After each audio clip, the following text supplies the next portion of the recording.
Welcome to night bulletin. ఇక వివరాల్లోకి వెళ్తే అనకాపల్లి వైఎస్ఆర్సీపీ జిల్లా అధ్యక్షుడు గుడివాడ అమర్నాథ్ సగానికి మించి నిర్మాణం పూర్తయిన 10 మెడికల్ కాలేజీలను పీపీపీ పద్ధతిలో అప్పగించే నిర్ణయంతో రాష్ట్ర ప్రభుత్వం ప్రజా ఆస్తులను ప్రైవేట్ చేతుల్లోకి నెడుతోందని ప్రతిపక్షం వాదిస్తోందన్నారు. ప్రతిపక్ష నేత వైఎస్ జగన్ వివరించినట్లుగా నిధులు ఉన్నప్పటికీ పనులు నిలిపి ఆ తర్వాతే పీపీపీ మార్గం ఎంచుకున్నారని ఆరోపించారు. ఆరోగ్య విద్యలో సామర్థ్య విస్తరణ అవసరమే అయినా ఫీజు రీయింబర్స్మెంట్, ఫీజు నిర్మాణం, సీట్లపై ప్రభుత్వ నియంత్రణ, పారదర్శకత ఎంపిక, కాంట్రాక్ట్ షరతులు లేకుంటే భవిష్యత్తులో సామాజిక న్యాయం దెబ్బతినే అవకాశం ఉందని హెచ్చరిస్తున్నారు. ప్రైవేట్ వారికి అప్పచెప్పాలనేటువంటి నిర్ణయం ఈ మధ్యకాలంలో రాష్ట్ర ప్రభుత్వం తీసుకుంది. దానికి సంబంధించినటువంటి జీవోను కూడా నిన్న కాక మొన్న విడుదల చేసినటువంటి సందర్భాన్ని కూడా మీరు అందరూ కూడా చూశారు. దాన్ని ఉద్దేశించి నిన్న మాజీ ముఖ్యమంత్రి గారు, వైఎస్ఆర్ కాంగ్రెస్ పార్టీ రాష్ట్ర అధ్యక్షులు శ్రీ జగన్మోహన్ రెడ్డి గారు ప్రజలను ఉద్దేశించి మా పార్టీ తాలూకా స్టాండ్ని,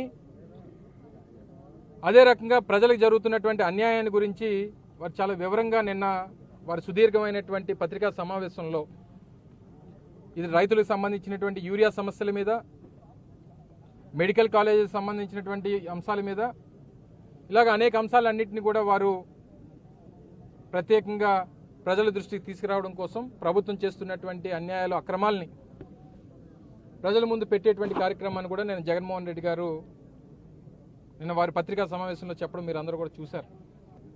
ఆ రోజు మా హయాంలో జిల్లాల పునర్విభజన అయిపోయిన తర్వాత 26 జిల్లాల్లో కూడా 26 మెడికల్ కాలేజీలు ఉండాలి. అప్పటికే రాష్ట్ర ప్రభుత్వంలో ఉన్నటువంటి కేవలం 11 మాత్రమే ఉన్నాయి. మరికొన్ని పెద్ద జిల్లాలకి ఒక దగ్గర అవసరమైన దగ్గర 2 లేదా మిగిలినటువంటి ప్రతి ప్రాంతంలో కూడా ఉండాలన్నటువంటి ఉద్దేశంతో 17 మెడికల్ కాలేజీని 8,500 కోట్ల రూపాయలు పెట్టి ప్రతి ఒక్క మెడికల్ కాలేజీకి ఒక సూపర్ స్పెషాలిటీ హాస్పిటల్ని జతపరిచి 500 కోట్ల రూపాయలు వెచ్చించి ప్రతి మెడికల్ కాలేజీకి కూడా 500 కోట్ల రూపాయలు కేటాయించి 8,500 కోట్ల రూపాయలు ఖర్చు చేసి ప్రజలకు అందుబాటులో తీసుకురావాలన్నటువంటిది ఆ రోజు జగన్మోహన్ రెడ్డి గారి తాలూకు ఉద్దేశం. గతంలో మీ అందరికీ తెలుసు, విజయనగరం కానీ లేదా మచిలీపట్నం కానీ ఇలా 5 కాలేజీలని మేము ప్రభుత్వంలో ఉండగా జగన్మోహన్ రెడ్డి గారు ముఖ్యమంత్రిగానే ప్రారంభించారు. క్లాసెస్ నడుస్తూ ఉన్నాయి. 5 మెడికల్ కాలేజీలకి 150 సీట్లు చెప్పిన, అంటే 750 మెడికల్ సీట్స్ని ముఖ్యంగా పేదవాడికి అందుబాటులో తీసుకొచ్చేటువంటి కార్యక్రమం ఆ రోజు మా ప్రభుత్వం చేసింది. ప్రాణం అంటే కేవలం ఉన్నవాడిదే కాదు, లేనివాడిది కూడా ప్రాణమే. వాడిని కూడా కాపాడాల్సినటువంటి బాధ్యత ప్రభుత్వంగా నా మీద ఉంది అని చెప్పి ఆ రోజు రాజశేఖర రెడ్డి గారు ఆలోచన చేసి ఆరోగ్యశ్రీ స్కీమ్ తీసుకుని వస్తే ఈరోజు దేశవ్యాప్తంగా అన్ని ప్రభుత్వాలు కూడా దాన్ని ఇంప్లిమెంట్ చేయాల్సినటువంటి పరిస్థితి వచ్చింది. అంత ఆదర్శంగా నిలబడ్డారు. ముఖ్యమంత్రిగా జగన్మోహన్ రెడ్డి గారు నర్సీపట్నం విచ్చేసి ప్రాంత ప్రజలు ఎన్నో సంవత్సరాలుగా కళ్ళగంటున్నటువంటి ఈ ప్రాంతంలో ఒక సూపర్ స్పెషాలిటీ హాస్పిటల్ని, మెడికల్ కాలేజీని తీసుకుని వస్తే ఈ ప్రాంతం తాలూకా భౌగోళిక పరిస్థితులు, ఆర్థిక పరమైనటువంటి పరిస్థితులు మారుతాయి. ఈ ప్రాంతానికి కూడా ఉన్నతమైనటువంటి పేరు. హైదరాబాద్ నగరం నుంచి గన్నవరం విమానాశ్రయానికి చేరుకున్న ఎంపీ మిథున్ రెడ్డిని ఎమ్మెల్సీ తలశిల రఘురాం, మాజీ ఎమ్మెల్యేలు కైలే అనిల్ కుమార్, సింహాద్రి రమేష్ బాబు, మేయర్ రాయన భాగ్యలక్ష్మి తదితరులు ఆహ్వానించారు. అక్కడి నుంచి రోడ్డు మార్గంగా రాజమండ్రికి బయలుదేరారు.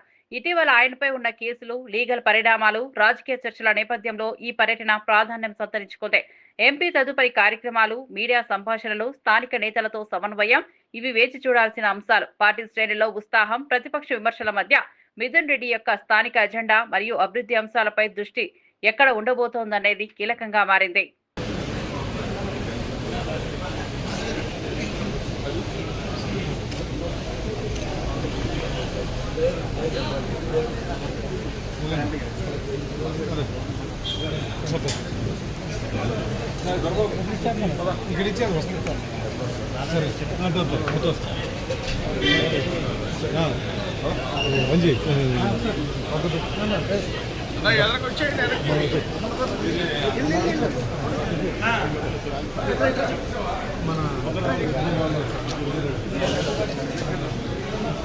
సార్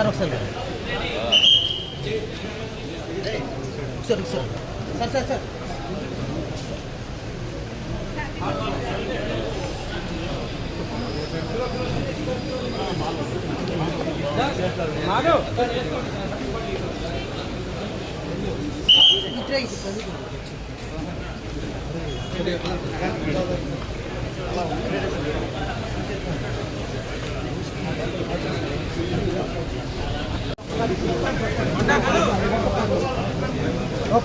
అలా నువ్వు వెళ్ళానా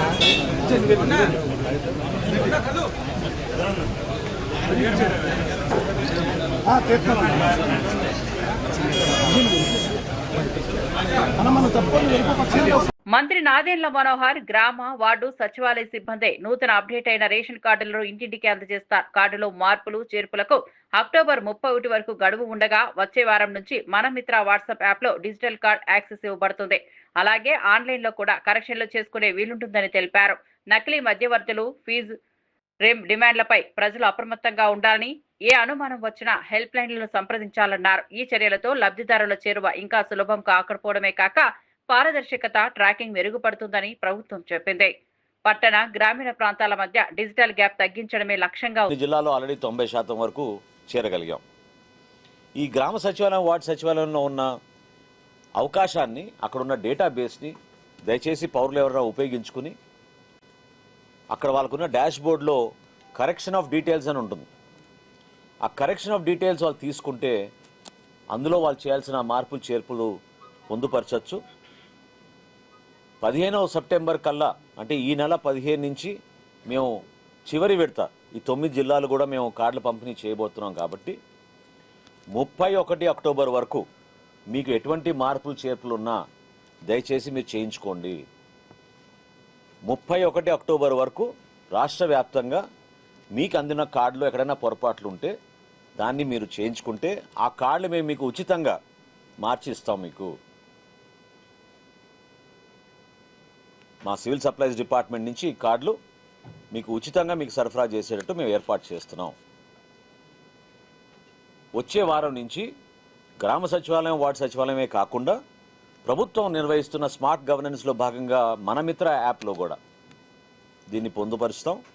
వాట్సాప్ ద్వారా కూడా మీరు మీ వివరాలు, మీ కార్డ్ నెంబర్ పెడితే తప్పకుండా ఆ మార్పులు చేర్పులు కూడా మేము మా డేటాబేస్తో ఇంటిగ్రేట్ చేసుకుని ఇమీడియట్గా ఒకసారి వెరిఫై చేసుకున్న తర్వాత మీకు కొత్త రైస్ కార్డు సరఫరా చేసేటట్టు మా సివిల్ సప్లైస్ డిపార్ట్మెంట్ నుంచి మేము ఈ విషయం మీకు తెలియపరచడానికి కోసం. కాంగ్రెస్ నాయకురాలు doctor Kota Neelima BJP IT సెల్పై అసత్య ప్రచారం, ఆరోపణలు చేస్తూ కఠినంగా స్పందించారు.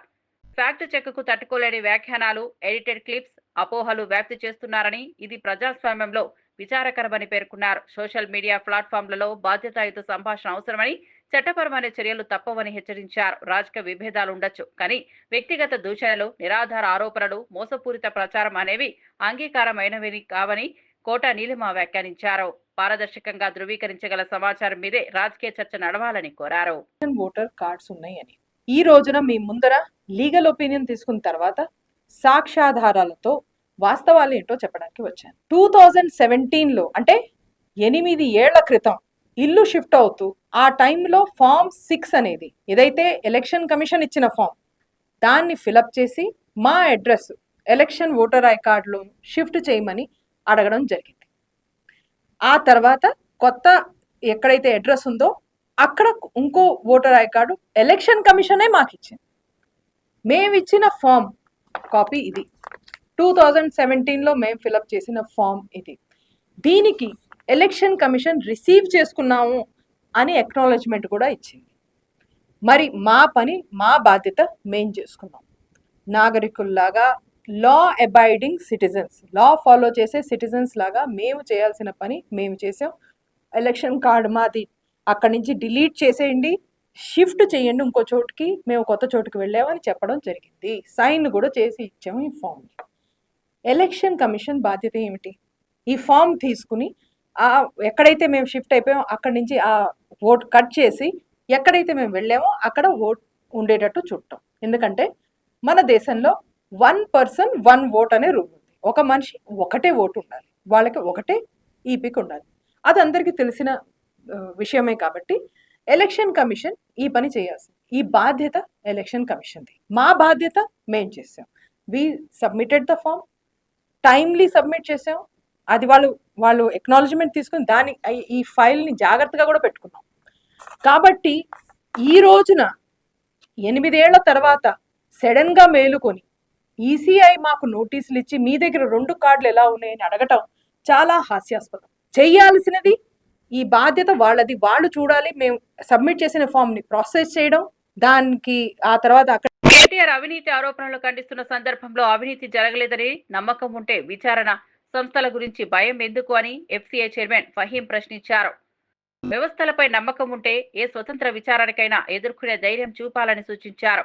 ప్రజాధన వినియోగంపై ప్రశ్నలు రావడం సహజమని, పారదర్శకంగా డేటా, ఒప్పందాలు, నిర్ణయాల కారణాలను వివరించడం ద్వారా సందేహాలకు తెరపడుతుందని అభిప్రాయపడ్డారు. రాజకీయంగా మాటల యుద్ధం కంటే చట్టబద్ధ ప్రక్రియలో సహకరించడం ప్రజలకు నమ్మకం కలిగిస్తుందని ఫహీం వ్యాఖ్యానించారు. 45 కోట్లు పంపించడం అనేది ఒక మంత్రిగా పనిచేసిన కేటీఆర్ అవగాహన ఉందా లేదా అని అడుగుతున్నా. కేబినెట్ అప్రూవల్ లేకుండా ఎలక్షన్ కోడ్ ఉండి నిధులు దారి మరలించినావు అంటే మళ్ళీ ఇది నేరం కాదా అని కేటీఆర్కి నేను ఈరోజు సవాల్ ఇస్తున్నాను.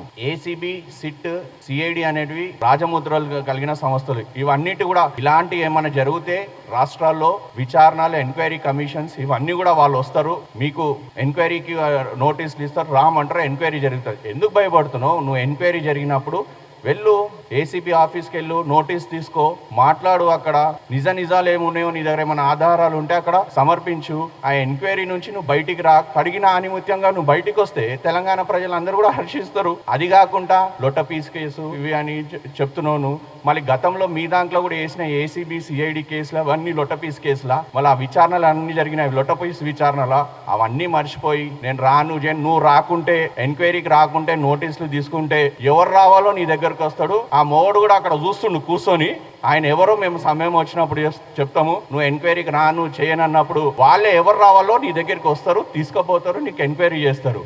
నువ్వు నిజంగా అవినీతి చేయలేదంటే నీకు, నీ కుటుంబానికి అందరికి నార్కో అనాలిసిస్ టెస్ట్ చేద్దాం. గతంలో అమరవీరుల స్తూపం దగ్గర white challenge narco analysis test చేద్దాం అంటే మీ చెల్లికి, బావకి, సంతోష్ రావుకి చేసిన తర్వాత నీకు బ్లడ్ టెస్ట్ చేసిన తర్వాత అప్పుడు నార్కో అనాలిసిస్ టెస్ట్ నీకు, మీ అయ్యకు చేస్తే నిజాలు బయటపడతాయి. ఆయన సవాల్ ఇస్తుతాడు, పారిపోతాడండి. సవాల్ ఇస్తుతాడు, మేము రామంటే రాడు.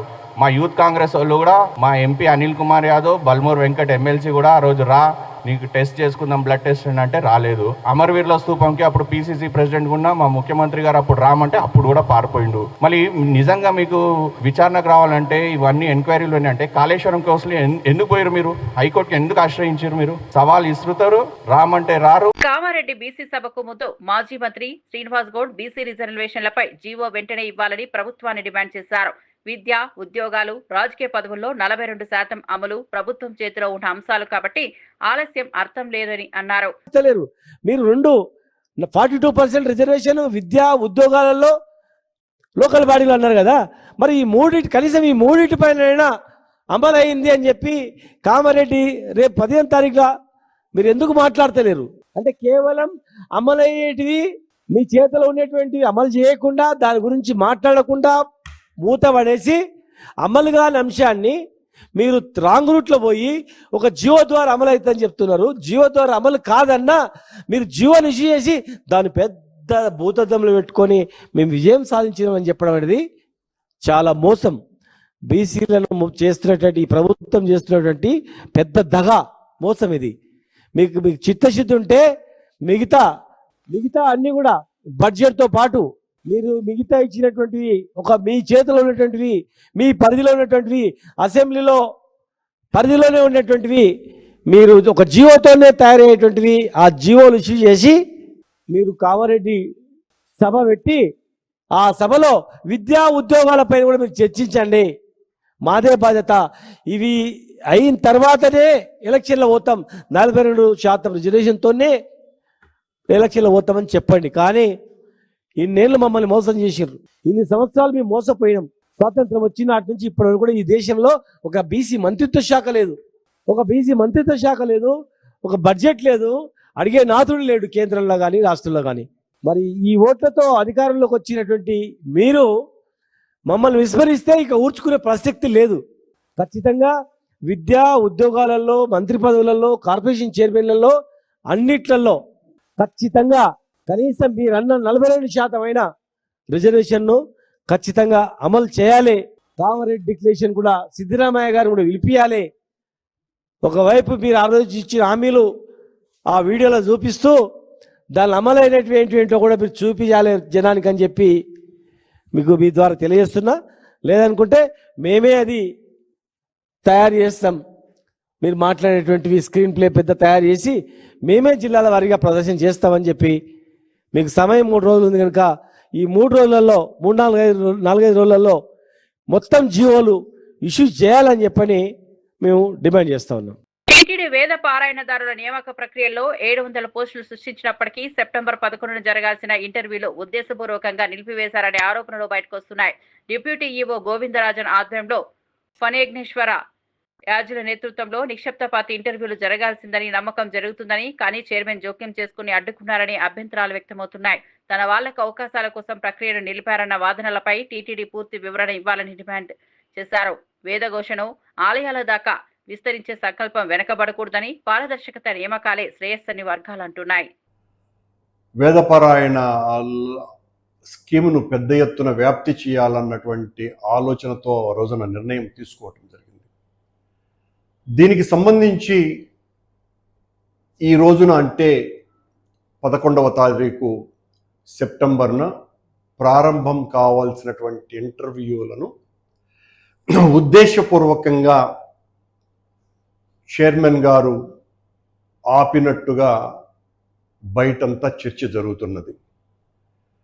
ఈ వేదపారాయణ ఇంటర్వ్యూలకు సంబంధించి ఎంతో ఉన్నతమైనటువంటి సంస్కారం కలిగినటువంటి వ్యక్తి, టీటీడీలో నిజాయితీ కలిగినటువంటి వ్యక్తి, అన్ని విషయాల పట్ల కూలంకషమైనటువంటి చర్చ చేసి నిజ నిర్ధారణకు వచ్చిన తర్వాతనే ఏ నిర్ణయమైనా తీసుకునేటువంటి వ్యక్తి, అత్యున్నతమైనటువంటి అధికారిగా పేరుగాంచినటువంటి డిప్యూటీ ఎగ్జిక్యూటివ్ ఆఫీసర్ గోవిందరాజన్ గారి ఆధ్వర్యంలో కృష్ణ యజుర్వేదం విభాగం అధ్యాపకుడైనటువంటి ఫణి యజ్ఞేశ్వర యాజులను నేతృత్వంలో ఈ ఇంటర్వ్యూలు జరుగుతాయని అందరికీ తెలిసినటువంటి విషయమే. ఈ 700 మందిని వేదపారాయణదారులను తీసుకుంటే టీటీడీ ఎంతో మేలు జరిగేది. కానీ చైర్మన్ గారు ఉద్దేశపూర్వకంగా ప్రతిభావంతుడైనటువంటి గోవిందరాజుల గారిని పక్కన పెట్టాలన్నటువంటి ఉద్దేశంతో ఈ ఇంటర్వ్యూలను ఆపివేయటం అభ్యంతరకరమైనటువంటి విషయం. తనకు కావలసినటువంటి వాళ్లను వేదపారాయణదారులుగా తీసుకోవాలన్నటువంటి కుట్ర తప్ప మరొకటి కాదు. ఇది గోవిందరాజుల గారిని తప్పించటము అంటే అంతకంటే తప్పిదం మరొకటి లేదు. ఎవరో ఆకాశరామన్న ఉత్తరాలు రాశారనో లేకపోతే ఎవరో కంప్లైంట్ చేశారనో 700 మంది వేదపారాయణదారులకు భృతి కల్పించేటువంటి అవకాశాన్ని ఆపివేయటం ఏ కారణం లేకుండా అది గోవిందరాజుల గారికి ఒక్కరికే మచ్చ తెచ్చే విషయం కాదు, మొత్తం బ్రాహ్మణ సమాజానికంతా కూడా చాలా. వైఎస్ఆర్సీపీ వర్గాల ప్రకారం జగన్ హయాంలో బీసీ వర్గాలకు గుర్తింపు, కీలక బోర్డులు, కార్పొరేషన్ల ద్వారా ప్రాతినిధ్యం, పథక ప్రయోజనాల విస్తరణ కలిగిందని వాదిస్తున్నారు. ప్రస్తుతం ప్రతిపక్ష స్థితి సందేశాన్ని మరింత బలంగా తీసుకెళ్లే అవకాశంగా తీసుకుని బీసీ సమాజంలో చేసిన పనులను డేటాతో చూపించాలని పిలుపునిస్తున్నారు. కూటమి ప్రభుత్వంపై ప్రజల్లో అసంతృప్తి ఉందని, టీడీపీ ఫేక్ ప్రచారంను సోషల్ మీడియాలో ఎదుర్కోవాలని అంటున్నారు. ఈ సందేశంలో కేంద్ర బృందువు బీసీలకు ముందు రాజకీయ, విద్య, ఉపాధిలో స్థిరమైన అవకాశాలు కల్పించే లక్ష్యాన్ని మళ్ళీ బలంగా వినిపిస్తున్నాయి. మా హయాంలో నీవు వచ్చాయని కూడా చెప్పుకునే ఘనత మీకు దక్కించేది. వైఎస్ఆర్సీపీ వల్ల అది సాధ్యమైంది. జగన్మోహన్ రెడ్డి గారు ఆ ఘనత మీకు ఇచ్చారు. ప్రతిపక్షం లేకొచ్చాం. ఒక రకంగా ఇది మనకు మంచి అవకాశం. ఇప్పుడు ఏం చేయగలమనేది చూపే దిశగా అడుగులు వేసాము, చేసే ప్రయత్నం చేశాము, కొంతవరకు చేస్తూ వచ్చాము. ఇప్పుడు ఇంకా ఏం చేయొచ్చు, నెక్స్ట్ మళ్ళీ ప్రభుత్వం లేకొచ్చేసరికి ఈ కులాలు ఏవైతే మనం అనుకున్నామో, మిమ్మల్ని దేవేటికైతే బాధ్యులు పెట్టారో ఆ కులాలకు సంబంధించిన వాళ్ళందరినీ చైతన్యపరిచి వైఎస్ఆర్సీపీతో ఉంటేనే జగన్మోహన్ రెడ్డి గారు వెంట నడిస్తే మన బిడ్డలు బ్రహ్మాండమైన భవిష్యత్తు ఉంటుంది, మన కులానికి ఉజ్వలమైన భవిష్యత్తు ఉంటుంది. మనకు కావాలనుకున్న రకంగా ఏ వైపు మనం వెళ్ళాలంటే ఆ వైపు తగిన ప్రోత్సాహం ఇచ్చే పార్టీ, ముందుకు నడిపించే పార్టీ, ప్రభుత్వంలోకి వస్తే ఇంకా మరింత మెరుగైన జీవితాన్ని ఇవ్వగలిగిన పార్టీ వైఎస్ఆర్సీపీ జగన్మోహన్ రెడ్డి గారని ఈ చైతన్యం వాళ్ళల్లో కదిలించే రకంగా, ఎందుకంటే మనం చెప్పుకోవడానికి. ఎన్టీఆర్ భవన్ లో మీడియా సమావేశంలో రాష్ట్ర వ్యవసాయ శాఖ మంత్రి కింజరపు అచ్చెన్నాయుడు రైతు సమస్యలపై విస్తృత సమీక్షకు సిద్ధమయ్యారు. ఎరువుల సరఫరా, సీడ్ నాణ్యత, నీటిపారుదల నిర్వహణ, పంట బీమా, నష్టపరిహారం వంటి అంశాలపై సంఖ్యలతో పాఠం చెప్పనున్నట్టు సంకేతాలు, ముందస్తు నిల్వలు, బ్లాక్ మార్కెట్ అరికట్టడం డిమాండ్ చేశారు. సప్లై మ్యాపింగ్, జిల్లాల వారీ మానిటరింగ్ ద్వారా సంక్షోభం తలెత్తనివ్వమని చెప్తున్నారు. అన్నదాతకు నీతి అనేది థీమ్. దానికి అనుగుణంగా చర్యల పథకాలు ప్రజలకు వెల్లడించే అవకాశం ఉంది. కట్ చేసి 24 మధ్యన మనందరం చూసాం, అనుభవించాం. రాష్ట్రాన్ని కుక్కలి చింపినటువంటి విసిరాగ్గా మార్చాడు. ఇప్పుడు ఆ పిచ్చోడు ప్రతిపక్ష హోదా ఇమ్మని అడుగుతున్నాడు అన్నట్టుగా మాట్లాడడం ప్రారంభించాడు. ఆయనకు అలవాటు అయిపోయింది. ఆంధ్రప్రదేశ్ రాష్ట్రంలో ఏమి జరుగుతుందో కనీసం తెలియలేనటువంటి పరిస్థితి. వారంలో ఒకరోజు రావడం, పూర్తిగా అబద్ధాలు మాట్లాడడం, మళ్ళీ బెంగళూరు వెళ్ళిపోవడం 16 మాసాలుగా ఆనవాయితీగా జరుగుతుంది. నిన్నను పాత్రికేయుల సమావేశం పెట్టాడు. నేను ఎప్పుడు చెప్తుంటాను ఆయనకి సమాధానం చెప్పవలసినటువంటి అవసరం లేదు అని. కానీ ఆ పిచ్చోడు మాటలు కొంతమందైనా నమ్మి మళ్ళీ మోసపోతారనే ఉద్దేశంతోనే ఎప్పటికప్పుడు ఒక బాధ్యతాయుతమైనటువంటి ప్రభుత్వంగా ప్రజలకి వాస్తవాలు చెప్పవలసినటువంటి అవసరం ఉంది. అందుకే మేము తప్పనిసరి పరిస్థితిలో ఈ సమాధానం చెప్తున్నామని చెప్పి ఈ సందర్భంగా తెలియచేస్తున్నాను. నిన్న సమావేశంలో చూస్తే 2 విషయాలు ప్రధానంగా తీసుకున్నాడు. ఒకటి మెడికల్ కాలేజీలు, 2 రైతు సమస్యలు. ఈ రెండింటి మీద పూర్తిగా అవగాహన లేనటువంటి వ్యక్తి 5 సంవత్సరాలు ఒక రాష్ట్రానికి ముఖ్యమంత్రిగా చేసినటువంటి వ్యక్తి ఆ స్థాయిలో మాట్లాడతాడని నేను ఊహించలేదు. ప్రధానంగా రైతుల గురించి మాట్లాడారు. రైతుల గురించి మాట్లాడే నైతిక హక్కు నీకెక్కడుందని చెప్పి ఈ సందర్భంగా తెలియచేస్తున్నాను. 5 సంవత్సరాలు మాట్లాడితే. టీడీపీ పొలిట్ బ్యూరో సభ్యుడు వల్లరామయ్య ఆంధ్ర రాజకీయ సంభాషణల స్థాయి దిగజారడానికి జగన్ వాగ్దానం కారణమని ఆరోపించారు. ప్రజాస్వామ్యంలో విభేదాలున్నా పదజాలంలో సంస్కారం ఉండాలని, అభిప్రాయ భేదాలు విధానాలపై ఉండాలని అన్నారు. విమర్శలు సరే, కానీ వ్యక్తిగత విమర్శలు, అసభ్య వ్యాఖ్యలు తగవని హెచ్చరించారు. ఇదే సమయంలో ప్రతిపక్షంగా టీడీపీ పాలనాపరమైన లోపాలపై కఠిన ప్రశ్నలు అడగడంలో వెనకడుగు వేయబోదని చెప్పారు. ప్రజా చర్చను మళ్లీ విధానాల వైపు తిప్పడం అవసరమని అభిప్రాయపడ్డారు. అశ్లీల పదజాలాన్ని కూడా ఉపయోగిస్తూ ఉంటారు. నేను మహిళల్ని కించపరచాలని కాదమ్మా.